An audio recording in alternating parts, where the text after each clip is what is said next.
আপনি কি জানেন আপনার ভবিষ্যৎ আজই তৈরি হচ্ছে? বড় কোনো সিদ্ধান্তে নয়, বড় কোনো সুযোগে নয়, বরং ছোট ছোট অভ্যাসে। হ্যাঁ, আমাদের জীবন আমাদের অভ্যাসের ফল। প্রতিদিন আপনি যা করেন, যেভাবে ভাবেন, যাদের সাথে সময় কাটান, যেভাবে সময় ব্যবহার করেন, সব কিছু মিলেই ধীরে ধীরে আপনার জীবনকে গড়ে তুলছে। সাফল্য হঠাৎ আসে না, ব্যর্থতাও হঠাৎ আসে না। এগুলো হলো প্রতিদিনের ছোট ছোট কাজের জমে থাকা ফল। একদিন দেরিতে ঘুম থেকে ওঠা তেমন কিছু নয়, একদিন পড়াশোনা না করা বড় কোনো ক্ষতি নয়, একদিন নিজের স্বপ্নকে এড়িয়ে যাওয়া স্বাভাবিকই মনে হয়। কিন্তু সমস্যা একদিনে নয়, সমস্যা তখনই শুরু হয় যখন সেটাটি অভ্যাস হয়ে যায়। আপনি কি খেয়াল করেছেন, জীবন কখনো এক লাফে বদলায় না, জীবন বদলায় ধীরে ধীরে, অদৃশ্যভাবে, যতক্ষণ না একদিন হঠাৎ আপনি বুঝতে পারেন আপনি অনেক দূরে চলে এসেছেন। আবার ঠিক উল্টোটাও সত্য।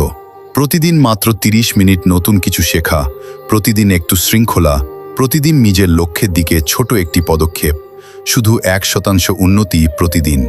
ভাবুন তো, 1 বছরে আপনি কতটা বদলে যেতে পারেন।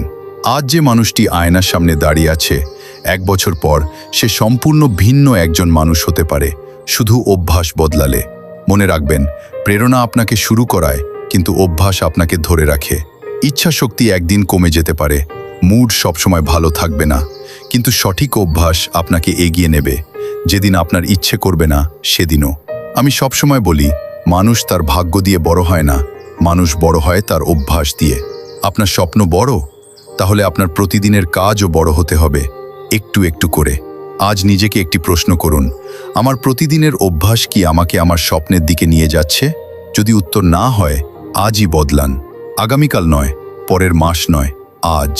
কারণ আপনার ভবিষ্যৎ কোনো একদিন তৈরি হবে না, এটা তৈরি হচ্ছে আজ, এই মুহূর্তে। আপনার আগামীকাল বদলাতে চাইলে আজকের অভ্যাস বদলান, ছোট শুরু করুন।